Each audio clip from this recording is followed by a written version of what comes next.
এই মানুষটা হাজার কোটি বছর জাহান্নামের আগুনে জ্বলবে আর আল্লাহরে ডাকবে। কি কইয়া ডাকবো? ইয়া হান্নানু ইয়া মান্নান, ইয়া হান্নানু ইয়া মান্নান। হাজার কোটি বছর চলে যাবে, আল্লাহ তার ডাকে জবাব দিবেন না।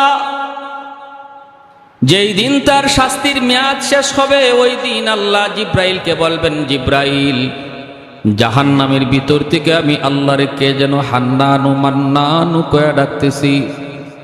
জিব্রাইল, তুমি একটু জাহান্নামের ভিতরে যায় দেখো কে আমারে এইভাবে ডাকে। জিব্রাইল আমিন জাহান্নামের ভিতরে আয়া ঢুকবেন। ডাইনে বামে সামনে পিছনে চতুর্দিকে তিনি তাকাবেন, মানুষ তিনি দেখবেন না, শুধু একটা আওয়াজ শোনা যায়, আওয়াজ।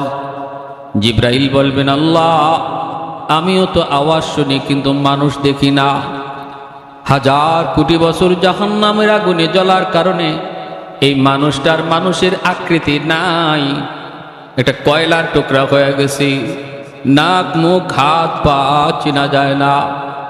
জিব্রাইল কইব, আল্লাহ মানুষ তো দেখি না কিন্তু আওয়াজ তো শুনতে পাই। আল্লাহ তখন কইব, জিব্রাইল তুমি নিজে বের হয়ে আসো। জিব্রাইল আমিন জাহান্নাম থেকে বের হয়ে আসার পর আল্লাহ পাক তার নিজের কুদরতি হাত জাহান্নামের ভিতরে ঢুকাইয়া দিবেন। ওই কয়লার টুকরা মানুষটার আল্লাহ পাক তার কুদরতি হাতের মধ্যে উঠাইয়া আবে হায়াতের পানি দিয়ে ধুইয়া আল্লাহ জিজ্ঞেস করবো, বান্দারে কেন আমারে ডাকতেছ? এ বান্দা, জাহান্নাম আমাকে ডাকার জায়গা না, আমাকে ডাকার জায়গা ছিল দুনিয়ার জগৎ। উলামায়ে কেরাম কত তোরে বুঝাইলো, ওলি আল্লাহরা কত তোরে ডাকলো, ওয়াজ নসিহতের আওয়াজ কত তোর কানে গেল, দাওয়াত ও তাবলীগের মেহনত তোর চোখের সামনে কত হইল। দুনিয়াতে একবারও তুই আমাকে ডাকবার সময় পাইলি না, দুনিয়াতে আমাকে ডাকার সুযোগ তোর হলো না, অথচ আমাকে ডাকার জায়গাটা ছিল দুনিয়ার জগৎ। দুনিয়াতে যে আমাকে একবার আল্লাহ কয়ে ডাক দেয়, আমি ৭০ বার জবাব দেই। ৭০,০০০ বছর একটা মানুষ মূর্তির সামনে বসে বসে শুধু ইয়া সনামু ইয়া সনামু ইয়া সনামু করছে, ও মূর্তি করছে, একদিনও মূর্তি জবাব দেয় না। হাদিস শরীফে আল্লাহর নবী বলেন, একদিন তার মুখ থেকে বের হয়েছে ইয়া সমাদু, ভুলে বের হয়েছে সমাদ, বলতে চেয়েছিল সনাম। সনাম শব্দের অর্থ হলো মূর্তি, আর সমাদ হলো আমার আল্লাহর একটা গুণবাচক নাম। পবিত্র কোরআনের ভিতরে আল্লাহর এই সমাদ নামটা শুধু এক জায়গার মধ্যে এসেছে। ৩০ পারা কোরআনের মধ্যে সমাদ নাম শুধু এক জায়গায় এসেছে, আর সেই জায়গাটা হলো কুল হুয়াল্লাহ সূরা, সূরা ইখলাস। কুল হুয়াল্লাহু আহাদ আল্লাহুস সামাদ লাম ইয়ালিদ ওয়া লাম ইউলাদ ওয়া লাম ইয়াকুল লাহু কুফুয়ান আহাদ। সমাদ শব্দের অর্থ হলো যার কাছে সবাই চায় কিন্তু তিনি কারো কাছে চাইতে হয় না। এত সুন্দর, এত সুন্দর আমার আল্লাহর একটা সিফাতি নাম সমাদ, যার কাছে সবাই চায় কিন্তু তিনি তারও কারো কাছে চান না। ৩০ পারা কোরআনের মধ্যে সমাদ কয় জায়গা আসছে বলেন? কয় জায়গায়? সেটা কোন জায়গা? সূরা ইখলাস। যেই মাত্র কয় ইয়া সমাদু, ভুলে ভুলে মুখ থেকে বের হয়েছে, ইচ্ছাকৃত না। আল্লাহ নবী বলেন, যেই কয় ইয়া সমাদু, সাথে সাথে আল্লাহ তার ডাকে জবাব দিয়া দিছেন। আল্লাহ বলে, লাব্বাইক ইয়া আবদি লিমা দাউতানি। আল্লাহ পাক তখন বলতেছে, বান্দা কেন আমারে ডাক দিছো? এই যে আমি আল্লাহ হাজির। মায়ার নবী বলে, লোকটার সাথে সাথে সেজদায় পড়ে গেল, তওবা শুরু করলো, চোখের পানি ধরে কাঁদতে লাগলো, আর বলতেছে, মালিক ৭০ বছর যাবত আমি আমার দেবতারে ডাকলাম, একদিনও দেবতায় জবাব দিল না। আজকে ভুলে তোমার নামটা বলছি, তুমি জবাব দিয়ে দিছো। এজন্য আল্লাহ হাসরের মাঠে জাহান্নামী ওই মানুষটারে বলবে, বান্দা দুনিয়াতে আমারে একবার ডাকলে তোর ডাকে ৭০ বার আমি জবাব দেই।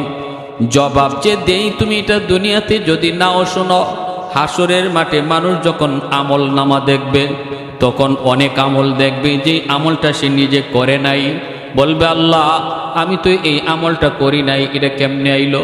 আল্লাহ কইব বান্দা তুমি আমারে অমুক সময় ডাক দিছিলা, অমুকটা তুমি চাইছিলা, দুনিয়াতে তুমি যা চাইছো আমি তোমারে তা দেই নাই, আমারে ডাক দিয়ে তুমি যা চাইছো তোমারে তা দেই নাই, তুমি মনে করছো তোমার ডাক আমি শুনি নাই, কিন্তু না বান্দা, তোমার প্রত্যেকটা ডাক আমি শুনছি, আর প্রতিটা ডাকের বদলা আমল নামায় আমল যোগ করে দিছি। হাদিস শরীফে নবী বলেন ওই লোকটা তখন আফসোস করবে, হায় রে দুনিয়াতে আমার একটা ডাকও যদি কবুল না হইতো, সব ডাক যদি আল্লাহ আমার আজকে আমল নামায় দিয়ে দিত। আমরা আজকে যেমন দুনিয়াতে নগদ চাই, নগদ নগদ, দুনিয়ার কোনো কিছু চাই, দুনিয়ার ধন দৌলত চাই, সন্তান চাই, যাই চাই, যদি আমরা না পাই মনে করি আল্লাহ আমার ডাক শুনলো না, কিন্তু হাসরের মাঠে আমল নামায় অতিরিক্ত নেকি দেখার পর কইব হায় দুনিয়াতে আমার একটা দোয়াও যদি কবুল না হইতো, সব দোয়া যদি আল্লাহ আজকে হাসরের মাঠে আমল নামায় দিয়া দিত, কত ভালো হইতো, কত উত্তম হইতো। আফসোস করবে, আফসোস। ভাইরা বন্ধুরা, এজন্যই এই লোকটার আল্লাহ পাক কইব বান্দা এরপর আচ্ছা ঠিক আছে বল দেখি কেন তুই আমারে ডাকতেছ, কেন ডাকতেছ এবার বলো। তখন কইব আল্লাহ আমল নাই, আমল নাই, এজন্য আজকে জাহান্নামের আগুনে জ্বলতেছি মালিক। কিন্তু মালিক ইমানটা তো আছে, দুনিয়াতে আলেম ওলামার জবানে শুনছিলাম তোমার একটা নাম হলো রহমান, তোমার একটা নাম হলো রহিম, তুমি দয়ার সাগর। আল্লাহ হাসরের মাঠে আজকে জাহান্নামে হাজার কোটি বছর আমি জ্বলতেছি, আমি তোমার একটু দয়া চাই, মায়া চাই। আল্লাহ আমি বলি না আমারে জাহান্নাম থেকে তুমি বের করে দাও, জাহান্নাম থেকে তুমি তুলে দাও, এটা বলি না, কারণ আমার এই সাহস নাই, আমার আমল নাই। কোন সাহসে বলি? আমার তো আমল নাই, কোন উসিলায় বলি তুমি আমারে মাফ করা, কোন উসিলা আমার জীবনে নাই। কিন্তু মালিক শুনেছি তোমার নাম রহমান, তোমার নাম রহিম, ওই রহমান নামের খাতিরে জাহান্নামের নিচ থেকে উপরে উঠাইয়া একটু দরজার পাশে যদি রেখে দিতা, তুমি তো রহমান, তুমি তো রহিম। আল্লাহ পাক রব্বুল আলামিন তখন বলবে বান্দা তুমি ঠিক শুনেছ, আমি আল্লাহর নাম রহমান, আর আমার দয়া মায়া হাসরের মাঠে ৯৯ গুণ আমার হাতে আছে, আর ১ ভাগ দয়া মায়া শুধু দুনিয়াতে দিছিলাম, ৯৯ ভাগ দয়া মায়া আমি হাসরের মাঠে আমার বান্দা বান্দির উপরে দেখাবো। ঠিক আছে আমি তোমার উপর দয়া দেখাইলাম, তোমারে উপরে উঠাইয়া দরজার কিনারায় রেখে দিলাম, বান্দা তবে ওয়াদা করো, ওয়াদা করো এরপরে আর কিছু চাইবা না। তখন কইব মালিক ওয়াদা করলাম, আমি এরপরে আর কিছু চাইবো না। কিছুক্ষণ যাইতে না যাইতে ওয়াদার কথা ভুলে গেছে, আবার ডাক শুরু করছে ইয়া হান্নান, ইয়া মান্নান কয়া। আল্লাহ আবার কইব বান্দারি এখন আবার কেন ডাক দিছ? কয় মালিক তুমি তো আমার দরজার পাশে রাখছো, এই জায়গাটা যেমন দরজার পাশ, ওই জায়গাটাও দরজার পাশ, তুমি আমার এই পাশে না রাইকা ওই পাশে তো রাখতে পারো, তোমার নাম তো রহমান। বলুন তো আপনারা বলুন, দরজার এই পাশ আর ওই পাশ সমান না বেশ কম আছে? হ্যাঁ, এই কথা কয় না আমার এই জাহান্নামের বাহিরে দিয়া দেও, এই কথা সুজা সুজি বলে না, একটু বুদ্ধি করে কয় আল্লাহ আমারে যেখানে রাখছো এটা তো দরজার পাশ, ওই জায়গাটা তো দরজার পাশ, এই পাশে না রাইকা ওই পাশে একটু রেখে দাও, তুমি তো পারো, তোমার নাম তো রহমান, তুমি যা করবা কারো কাছে জবাব দিতে হয় না। আল্লাহ পাক রব্বুল আলামিন তখন বলবে বান্দা আমি সব পারি, ঘুরায় বলো কেন, সুজা ভাষায় বলো। আল্লাহ তুমি তো সব বুঝছই। রব্বুল আলামিন কয় নেও, আমি তোমার এই কথাটাও রাখলাম, আমি দরজার বাহিরেই তোমারে নিয়ে গেলাম, কিন্তু ওয়াদা করো এরপরে আর কিছু চাইবা না। তখনও কয় মালিক আমি ওয়াদা করলাম আর কিছু চাইবো না। দরজার বাহিরে আল্লাহ দিয়া দিলেন, কিছুক্ষণ পরে আবার ওয়াদার কথা ভুলে গেছে, আবার ডাক শুরু করছে ইয়া হান্নানু ইয়া মান্নান কয়ে ডাকে। এত সুন্দর করে আল্লাহরে ডাক দেয়, আল্লাহ জবাব দিয়া দেয় কিরে বান্দা আবার কেন ডাক দিলি? কই মালিক আমারে তুমি যেখানে রাখছ এই জায়গাটা জাহান্নামের ভিতরেও না, জান্নাতের ভিতরেও না। এমন জায়গায় রাখছো, এটা জান্নাতও না জাহান্নামও না। এখানে রাখা যে কথা, জান্নাতের গেটের পাশে রাখা এক কথা। ওই বুঝেন, এখানে রাখা যে কথা, জান্নাতের গেটের পাশে রাখা এক কথা। আমি বলি না তুমি আমারে জান্নাত দিয়া দাও, কিন্তু আল্লাহ তুমি তো দয়া করে পারো আমাকে তুমি জান্নাতের গেটের পাশে রাখতে। জায়গা তো দুইটাই একই। আল্লাহ পাক কয় বান্দারে ভালো কথা, কিন্তু তুই না ওয়াদা করছিলি আর কিছু চাইবি না। কয় আল্লাহ তুমি তো রহমান, তুমি তো রহিম, আমি তোমার দয়ার কাঙ্গাল, আমি তোমার মায়ার কাঙ্গাল। আল্লাহর নবী বলে এই কথাগুলা কয়ে কয়ে আল্লাহর কুদরতি কলিজা নরম করে ফেলে। সুবহানাল্লাহ জোরে খান। এই কথাগুলা কয়ে কয়ে আমার মালিকের কুদরতি দিল নরম করে ফেলে। রব্বুল আলামিন তখন বলে বান্দা ঠিক আছে বুঝলাম, তোরে জান্নাতের গেটের পাশেই নিয়ে রাখলাম, তবে ওয়াদা কর এরপরে আর কিছু চাইবি না। কয় না গো মালিক, আর কি চাওয়ার আছে? আমি তো জান্নাত দিয়া দেব এই কথা বলতে পারি না, আমাকে তুমি যদি দরজার পাশে রাখো এটাই আমার জন্য যথেষ্ট। রব্বুল আলামিন দয়া করে তারে জান্নাতের গেট পর্যন্ত রেখে দিবে। কিছুক্ষণ শুধু যাবে, ওয়াদার কথা ভুলে যাবে, আবার ডাক শুরু করছে ইয়া হান্নান ইয়া মান্নান। কত সুন্দর আমার আল্লাহ পাকের নাম। সবাই বলেন আপনারা ইয়া হান্নান ইয়া মান্নান, ইয়া হান্নান ইয়া মান্নান। আল্লাহ পাক আবার জবাব দিয়া কইব বান্দা আবার কেন ডাক দিলি, আবার কেন ডাক দিলি? তখন কইব মালিক, ও মালিক কি হইছে? আল্লাহ পাকও একটা ঘটনা ঘটায় দিছে। আল্লাহ পাক রব্বুল আলামিন সে জান্নাতের গেটের পাশে যাইয়া জান্নাতের ভিতরের দৃশ্য দেখার জন্য খালি উকি ঝুঁকি দিতেছে, ছিদ্র তালাশ করে। জান্নাতের ভিতরে আল্লাহ কি রাখছে একটু দেখতে তার মন চায়। ওই অবস্থায় আল্লাহ জান্নাতি বাতাস ছেড়ে দিছে। এই বাতাসের দরজাটা এক পলকের জন্য শুধু খুলছে, তার নজরটাও এক পলক শুধু জান্নাতের ভিতরে ঢুকছে, সাথে সাথে আবার দরজা লেগে গেছে। জান্নাতের আরামায়েশের দৃশ্য এক পলক দেখার পরেই সে আবারও আল্লাহকে ডাক শুরু করছে ইয়া হান্নান ইয়া মান্নান কইয়া। রব্বুল আলামিন তখন কয় বান্দা আবার কি হইছে? কয় আল্লাহ তুমি আমারে কি দেখাইছো? এতদিন দেখি নাই, ভালোই ছিলাম, দেখে তো আমি পাগল হয়ে গেছি। সুবহানাল্লাহ জোরে আ'দাতুল ইবাদিয়াস সালিহিন মা লা আইনুন রাআত ওয়ালা উযুনুন সামিআত ওয়ালা খাতারা আলা কলবি বাশার। আল্লাহ পাক রব্বুল আলামিন হাদিসে কুদসিতে আল্লাহ বলে জান্নাতের ভিতরে এত আরাম আয়েশের ব্যবস্থা আমি আল্লাহ রেখে দিয়েছি, তোমাদের চোখ কোনোদিন এত আরাম আয়েশ দেখে নাই, তোমাদের কান কোনোদিন এত আরাম আয়েশের কথা শুনেও নাই, অন্তর কোনোদিন কল্পনাও করে নাই। অতএব ওই আরামের আর নাজ নিয়ামতের দৃশ্যটা দেখা মাত্রই সে আবার চিল্লানি দেয়, আল্লাহ আমারে তুমি কি দেখাইছো? দেখার স্বাদ মিটে নাই গো মালিক। ও মালিক একটা আবদার জানাই, শুধু আল্লাহ বলে কি বল? আমারে জান্নাত দিয়া দেও এই কথা আমি বলি না, কারণ আমার আমল নাই, আমল নাই। কেমন করে বলি আমারে জান্নাত দিয়া দাও, কিন্তু আল্লাহ আমার যা দেখাইছো দেখার স্বাদ মিটে নাই, আমার একটু ভালো করে দেখার সুযোগ দিবানি, এরপরে আমি বের হয়ে আসব। আমাকে একটু দেখবার সুযোগ তুমি দিবানি, আমি শুধু জান্নাতের ভিতরে ঢুকবো আর দেখেই তাড়াতাড়ি বের হয়ে আসব। আল্লাহ পাক কয় বান্দা এবার তুই একটু নিজে কত দেখি কয়বার ওয়াদা করছো আর কয়বার ওয়াদা তুমি ভাঙছো? তখনও কয় আল্লাহ আমি তোমার দয়ার কাঙ্গাল, মায়ার কাঙ্গাল।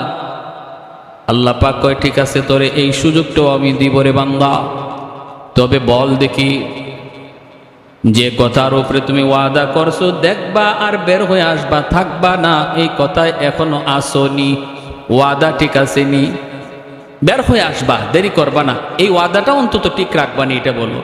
আল্লাহ আর কি আছে, এটা ছাড়া তো আর তো কোনো ওয়াদা করার জায়গা নাই। আল্লাহ 100% আমি এই ওয়াদা রক্ষা করব। আমারে তুমি একটু ডুববার সুযোগ দিয়া লাও, আমি দেখেই দ্রুত বের হয়ে আসব। আল্লাহ বলেন ঠিক আছে, ওয়াদা যেন খেয়াল থাকে। আল্লাহ পাক জান্নাতের গেটটা খুলে দিছেন। হাদিস শরীফে মায়ার নবী বলেন, সে কোমরটা বান দিছে।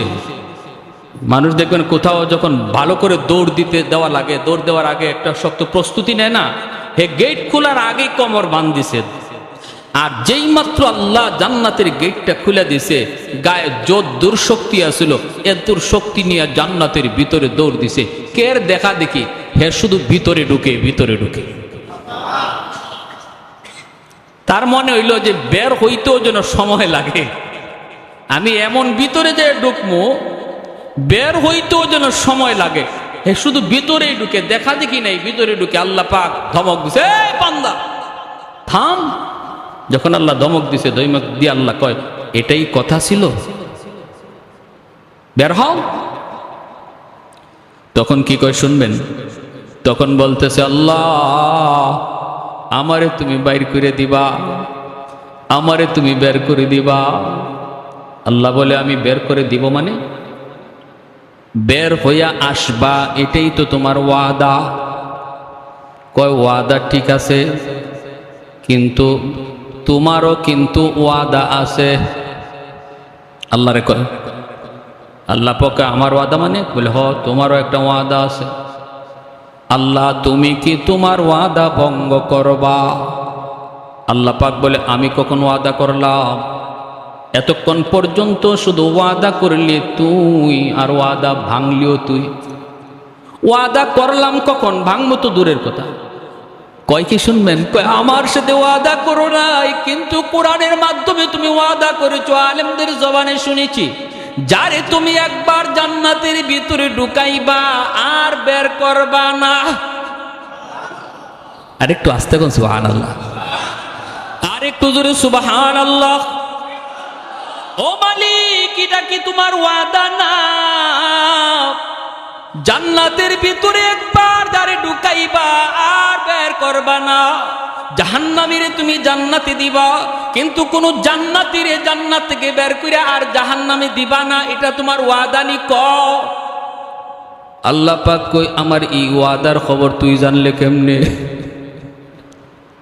কয় মালিক, ওয়াজে গিয়া না বসলেও কানটা খাড়া রাখছিলাম, হুজুরে কি কয় এই কথাটা মনে আছে। আল্লাহ কই, বান্দা যা শুনছো ঠিক শুনছো, এটা আমার ওয়াদা। আমি আল্লাহ যারে একবার জান্নাত দিয়ে দে আর জান্নাত থেকে বের করি না।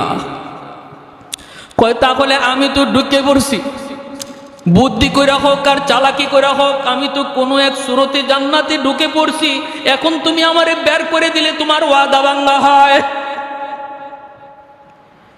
আল্লাহর নবী, রহমতের নবী বলেনি, তার এই কথাটা শুইনা আল্লাহ পাক একটা কুদরতি হাসি দিছে। আল্লাহ পাক কুদরতি হাসি দিয়া কয়, বান্দা চালাকিটা তো কম করলি না, বুদ্ধিটা তো কম করলি না, বুদ্ধিটা কম করলি না। আর তার এই কথা শুইনা আমার নবী, রহমতের নবীও হাসছেন, সাহাবীরাও এই জায়গায় এসে হাসছেন। আপনারা যেমন এই তার কথাটা শুইনা মুস্কি হাসছেন, নবীও হাসছেন, সাহাবীরাও হাসছেন। সাহাবীরা জিগায়, নবী গো আপনি হাসলেন কেন? আল্লাহ নবী কয়, হাসমু না, জিব্রাইল যখন আমার এই ঘটনা শোনায় আমি দেখি জিব্রাইলও হাসতেছে। আমি জিব্রাইলকে বললাম, জিব্রাইল তুমি হাসো কেন? কই জিব্রাইল কই, মগনবীজি আমি কি বলবো, আল্লাহ নিজেই হাসছে। আমার কথা কি বলবো, আল্লাহ নিজেই তো হাসি দিচ্ছে। এজন্য ইসলামে কান্নার সাথে হাসিও আছে, হাসিটাও ইবাদত যদি শরীয়তের ভিতরে হয়, ঠিক কি না? ইসলামী বিনোদনটা ইবাদত যদি সেটা শরীয়তের ভিতরে হয়। ভাইরা বন্ধুরা, আমার নবী নিজেও বিনোদন করেছেন। ফাঁকি দিয়ে একটা ঘটনা বলি, মনোযোগ আছে আপনাদের? চলবে, কিছু কথা চলবে। আল্লাহ নবী একদিন সাহাবায়ে কেরাম নিয়ে খেজুর খাইতে বসছেন। নবীর একটা হাসির কথা শোনাই। আল্লাহর নবী খেজুর খাইতে বসছেন, মাঝখানে খেজুরের স্তূপ, গোল হয়ে বসছেন সাহাবায়ে কেরাম। মায়ার নবীও বসছেন, নবীর পাশেই বসছেন নবীজির জামাতা, মেয়ের জামাই হযরত আলী রাদিয়াল্লাহু তাআলা আনহু। নবীর কোন মেয়ের জামাই? খাতুনে জান্নাত ফাতেমা রাদিয়াল্লাহু তাআলা আনহার স্বামী হযরত আলী, ইনি আল্লাহ নবীর পাশে বসছেন। তাহলে বোঝা গেল শ্বশুর জামাই পাশাপাশি বসা যায় তো? আপনাদের এলাকায় আছে না শরম লজ্জা? এটা কোনো শরমের বিষয় নয়। শরম হলো শালীর পাশে বসা। এখানে ভেজাল বাড়ে, ঠিক কিনা? এটা হারাম। শ্বশুরের পাশে বসা এটা কোনো শরমের বিষয় নয়। নবী পাশে বসাইছেন, শ্বশুর জামাই পাশাপাশি বসা। এবার শুনেন, সবাই খেজুর খাইতেছেন, মাঝখান থেকে একটা একটা করে খেজুর নিয়ে খাইতেছেন। নবী বলতেছেন খেজুর খাওয়ার খেজুরের বিচি যার যার সামনে রাখো। আর আমি কিছু নসিহত করি, মাসালা বলি, মাসালাটা মনোযোগ দিয়ে শোনো। সাহাবায়ে কেরাম খেজুর খাইতেছেন, নবী দ্বীনের আলোচনা করেন। আল্লাহ নবীর আলোচনা শুই না, তারা তো আলোচনা শোনার দিকে মন দিয়ে দিছেন আর খেজুর খাইতেছেন, আলোচনা শুনতেছেন। আলোচনা শেষ, খেজুর খাওয়াও শেষ। এইবার নবী বলেন, আমি তো দ্বীনের আলোচনা করলাম, দেখলাম না কে কি পরিমাণ খাইলো। এখন তো একটু বোঝা দরকার কে কি পরিমাণ খেজুর খাইছি, কে কি পরিমাণ খেজুর খাইলো একটু বোঝা দরকার। সাহাবায়ে কেরাম বলে, নবী গো কেমনে বুঝবো? খেজুর তো পেটে চলে গেছে, বুঝবো কেমনে কে বেশি খাইছে কে কম খাইছে? নবী বলে, না না, খেজুরের বিচি দেখলেই বোঝা যাবে, বিচি দেখলেই। এদিকে ঘটনা ঘটছে কি, সবাই খেজুর খাইয়া যার যার সামনে বিচি রাখে, আর আল্লাহ নবী খেজুর খাইয়া বিচি নিজের কাছে না রাখিয়া জামাইয়ের কাছে রাখতেছেন। পাশে কে বসে? নবী খেজুর খাইতেছেন ঠিক, কিন্তু বিচি নিজের কাছে না জামাইয়ের কাছে? নবী বলে, খেজুরের বিচি দেখলে বোঝা যাবে কে কি পরিমাণ খেজুর খাইছে। কিছু মানুষ আছে এমন, দেখবেন খাওয়ার তালে পইরা খানা খাইলে পরে সে কথা কইলে খানা খাইতে পারে না। আবার কিছু মানুষ আছে তুমি কথা যাই কও হের খানা আটকে না, ঠিক না? তুমি গল্প করো আর যাই করো তার খানা কিন্তু ঠিক আছে, মেশিন ঠিক আছে। আর কিছু মানুষ আছে কথা বললে খানা বন্ধই রাখে, পারে না। আল্লাহ নবী বলে, তাহলে এখন তো কথা চলছিল, এবার বোঝা দরকার কে কি পরিমাণ খাইল। সাহাবীরা কয়, নবী গো কেমনে? নবী কয়, বিচি দেই কা। সব সাহাবী যার যার সামনের দিকে তাকায়া বিচি দেখতেছেন। না না, বিচি যার যার ঠিকই আছে, মিল মতো আছে। একজনে আরেকজনের দিকে তাকায়া যেই মাত্র হযরত আলী রাদিয়াল্লাহু তাআলা আনহুর দিকে সবাই নজর দিছেন, দেখেন ইন্না লিল্লাহ, আলীর সামনে ডাবল বিচির স্তূপ জমা হয়ে আছে, বিশাল স্তূপ। সাহাবায়ে কেরাম একজন আরেকজনের দিকে তাকায়, চোখ বড় বড় করে, কিরে আলী যে এত বড় খাদক, এটা তোমরা আগে জানি না? সে তো আমাদেরকে কথার তালে ফালাই আসে, তার খাওয়ান ঠিক রাখছে। আলী তো বহুত বড় খাদক। আল্লাহ নবী ইচ্ছা করে শরমটা দিছেন জামাইরে। হযরত আলী নিজের সামনের দিকে তাকায়া বেকুব হয়ে গেছেন, একদম বেকুব। হযরত আলী ভাবতেছেন, ইন্না লিল্লাহ, আমি তো এত খেজুর খাই নাই। আর সাহাবীরা মনে করতেছে, বুঝছি আলী আমরা খাইছি কথার ফাঁকে ফাঁকে একটা কইরা, আর হে দুইটা কইরা মারছে, নাইলে তো বিচি এত হওয়ার কথা না। হযরত আলী ভাবতেছেন যে আমি তো এত খেজুর খাইলাম না, বিচি আসলো কোত্থেকে এত? আর সব সাহাবী বড় বড় চোখে হযরত আলীর দিকে তাকাইতেছেন। হযরত আলী তো শরমে পড়ে গেছেন, লজ্জায় পড়ে গেছেন। এখন হযরত আলী বিষয়টা বুঝার জন্য চোখটা খালি নজর দিয়ে দেখেন শ্বশুরের সামনে বিচি একটাও নাই, মানে মায়ার নবীর সামনে বিচি। এইবার আলী তো বুদ্ধিমান, নবী কয়, আনা মাদিনাতুল ইলমি ওয়া আলিয়্যুন বাবুহা, আমি ইলমের শহর আর আমার আলী হলো ওই শহরের দরওয়াজা। আলী কি কম চালাক? আলী তো বুঝছেন, আচ্ছা আমার শ্বশুর তো এখানে আমার একটা শরম দেওয়ার বাউ করছেন, ঠিক না? আমার একটা লজ্জায় ফেলাইছেন, ইচ্ছাকৃত। বাঁচবেন কেমনে? হযরত আলী বলেন, ইয়া রাসূলুল্লাহ, আমার একটা কথা আছে। কি কথা? কথা হলো বিচি দেখে বোঝা যাবে কে কি পরিমাণ খাদক, কথা ঠিক। কিন্তু আমার কথা হলো, যে খেজুরের সাথে বিচি সহ খাইছে সে কত বড় খাদক। যার সামনে খেজুর খাইছে অথচ বিচি নাই, তাহলে বোঝা গেল ইনি বিচি সহ খাইছেন। ইনি কত বড় গাদব। সাহাবায়ে কেরাম সবাই হাসিয়ে দিছে, হাসিয়ে বলতেছে, ও এখানে তো শ্বশুর জামাই ঠেলাঠেলি চলছে। আল্লাহ রাসূল মুস্কি হাসিয়ে বলে, আলী আমি সত্যি বলেছি তুমি এলেমের দরওয়াজা। সুবহানাল্লাহ কর। তুমি এলেমের শহরের দরওয়াজা, না মদিনাতুল ইলমি ওয়া আলিয়ুন বাবুহা। দেখেন কত সুন্দর একটা মজাক করেছেন, কৌতুক করেছেন আল্লাহর নবী। ইসলামে এই ধরনের একটু আনন্দ মজাক ইসলামী শরীয়তে বৈধ, শুধু বৈধ না সওয়াব হবে। কিন্তু আমরা যদি এই আনন্দটাকে গুনায় পরিণত করি তখন সেটা আর সওয়াব তো থাকে না, গুনায় পরিণত হয়। যেমন বিয়া শাদিতে যদি আমাদের যুবক ভাইরা ডেস্কস্টেপ নিয়ে আসে, গান বাজনা করে, নারী পুরুষের একসাথে বৈশা খাওয়া দাওয়ার আয়োজন করানো হয়, এই অনুষ্ঠানটা ছিল আনন্দের সোয়াবের কাজ। গান বাজানোর কারণে, নারী পুরুষ একসাথে বৈশা খানা খাওয়ানোর কারণে এটা আর সোয়াব রইল না, গুনায় পরিণত হয়ে গেল। ঠিক কিনা? মনে রাখতে হবে, শরীয়ত আমাকে যে আনন্দটা করার অনুমতি দিছে সেটা শরীয়তের গণ্ডির ভিতরে থাকতে হবে, বাহিরে যাওয়া যাবে না। ওই লোক যখন এই কথা বলল যে আল্লাহ আমারে কি তুমি বের করে দিয়ে তোমার ওয়াদা ভাঙবা? আর আল্লাহ যখন মুস্কি হাসি দিলেন তখন আল্লাহ বলতেছে, বান্দা আমার ওয়াদা ঠিক আছে, যাও আমি তোমারে যখন জান্নাত, তোমারে যখন একবার ঢুকাইছি আর তুমি যখন ঢুকে পড়ছো, আমার ওয়াদাও ঠিক, তোমারে আর বের করব না, জান্নাত দিয়াই দিলাম। সুবহানাল্লাহ।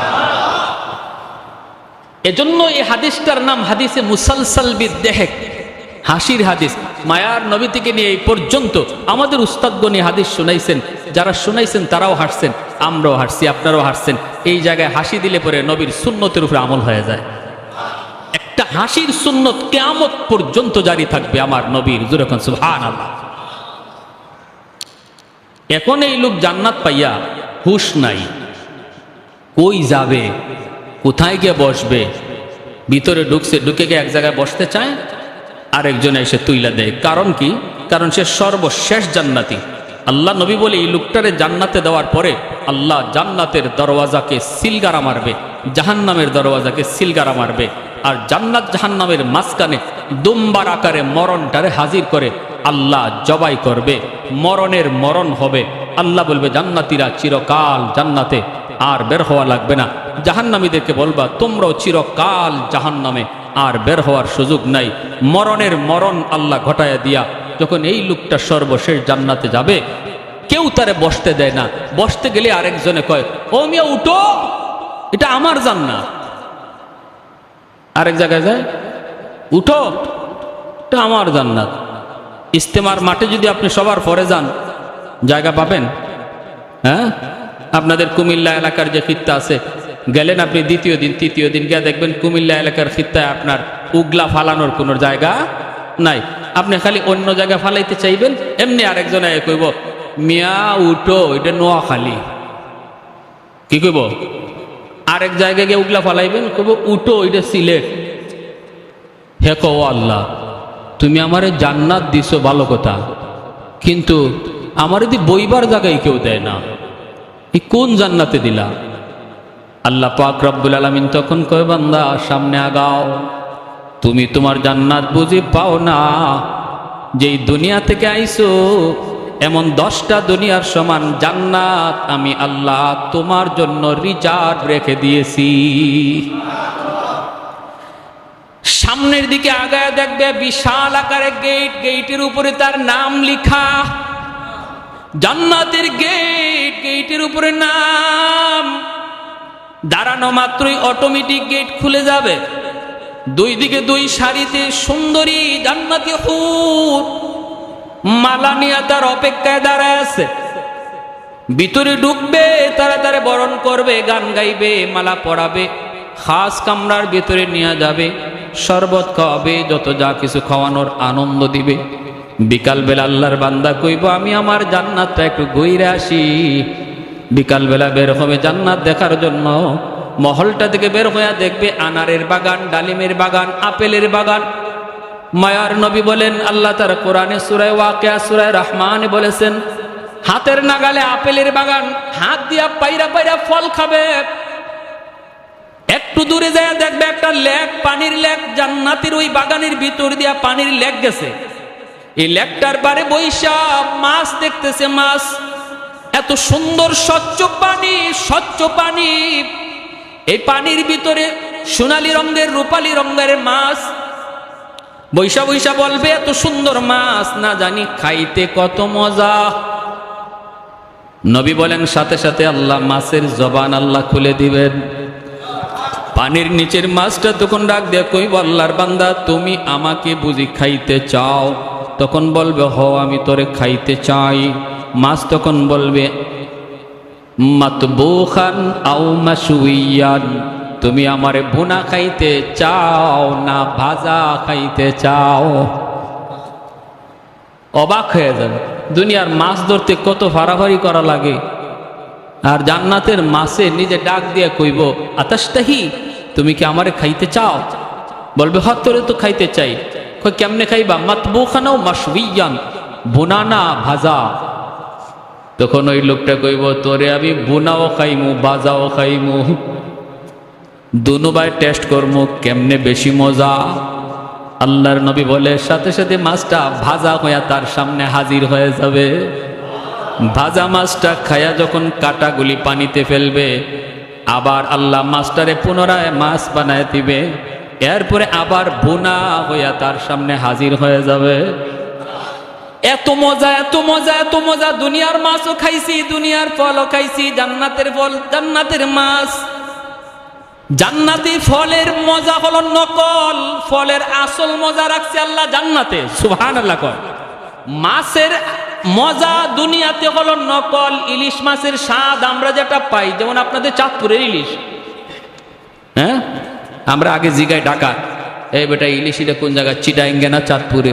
চিটাঙ্গে হইলে দরকার নেই, চাঁদপুরে হইলে বুঝলাম ওই অরিজিনাল। যত চাঁদপুরের ইলিশই খান, এই ইলিশের স্বাদটা হলো নকল স্বাদ। এই ইলিশের অরিজিনাল স্বাদটা আল্লাহ জান্নাতে খাওয়াবে। আপেল খাইছি, ডালিম খাইছি, কলা খাইছি, আম খাইছি, নকল স্বাদ। ল্যাংড়া আমের অরিজিনাল স্বাদটা আল্লাহ জান্নাতে খাওয়াবে। সুবহানাল্লাহ।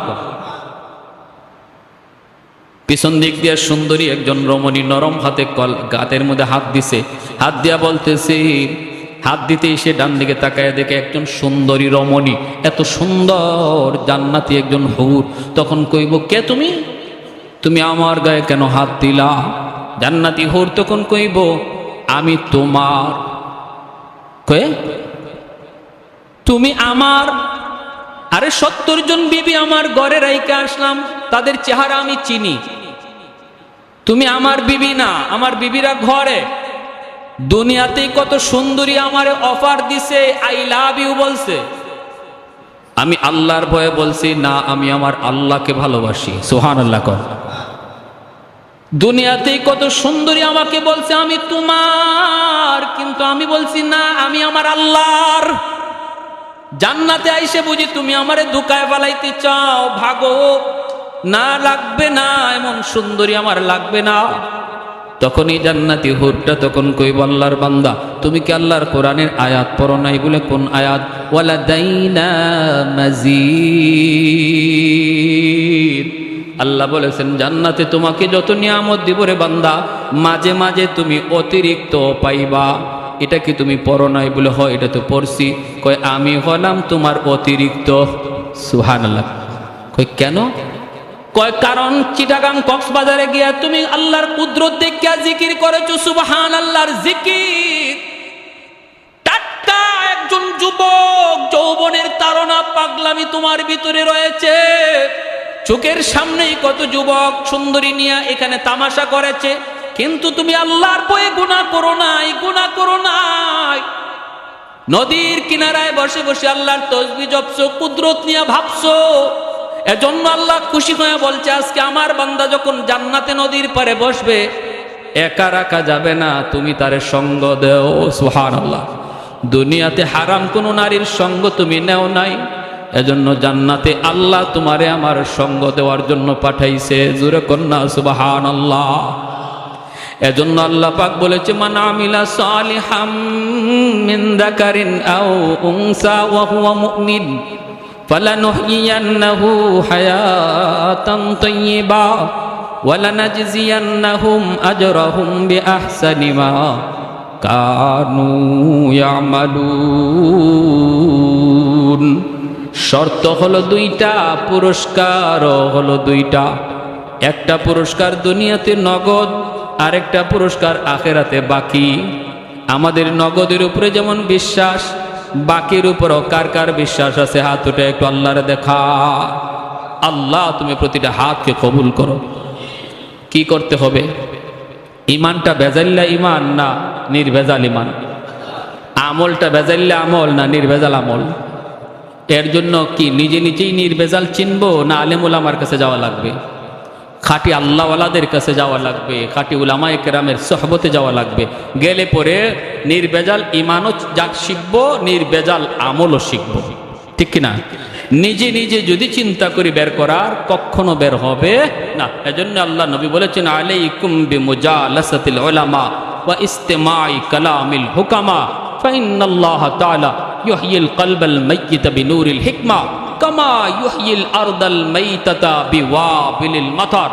নবী বলে, উম্মত শেষ জামানায় নিজে নিজে চলার চেষ্টা করবা, ফিতনায় পড়ে যাবা। কারণ চতুর্দিকে ডাকাত তোমার দিকে ধেয়ে আসতেছে, তোমার ইমান ডাকাতি করার জন্য, আমল ডাকাতি করার জন্য। কেউ তোমার হাদিসের কথা বইলা বলবে আমরা হাদিস লই আইছি, কেউ কইব আমরা কোরআন লই আইছি, কত কিছু লই আইব। কেউ সুরত বানাইবে একদম কামেল, ফিরে কামেল, এমন সুরত নিয়ে আসবে, তুমি ধোঁকায় পড়ে যাবা। অতএব তুমি নিজে নিজে চলার চিন্তা করো না। শেষ জমানায় নবী কয়, আমার হক্কানি উলামায়ে কেরামের সাথে সম্পর্ক রেখে চইল, তাহলে ডাকাত তোমার কাছে আসবে না, ভয় পাবে। কারণ সে দেখবে তোমার সম্পর্ক একজন আল্লাহওয়ালার সাথে। ঠিক কিনা ভাই? জোরে কান।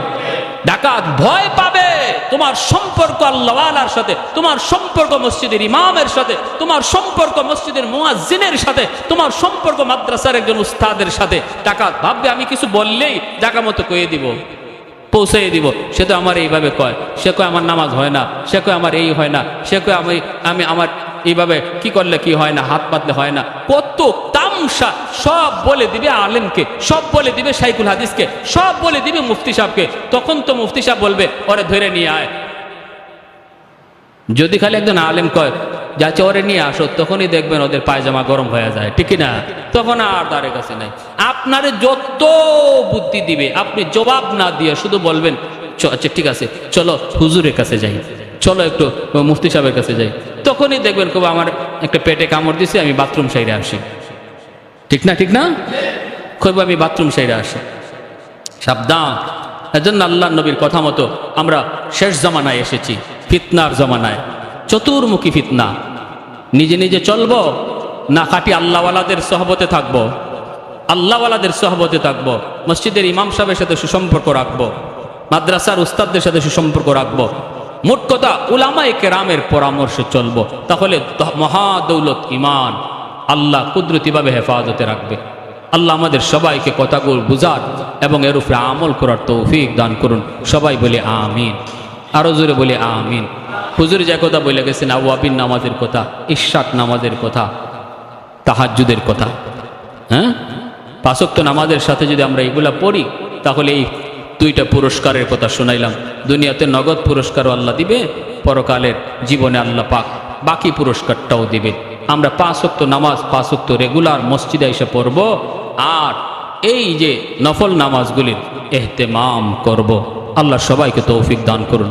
সবাই বলে আমিন। নাজিল করো আয় আল্লাহ, আমাদের দেশের উপরে শান্তি নাজিল করো আয় আল্লাহ, সর্বপ্রকার অশান্তি হিংসা বিদ্বেষ দূর করো আয় আল্লাহ। মাওলায়ে করিম, আখিরি দরখাস্ত আমাদের পক্ষ থেকে লক্ষ কোটি দুরুদ সালাম সোনার মদিনায় পৌঁছে দাও।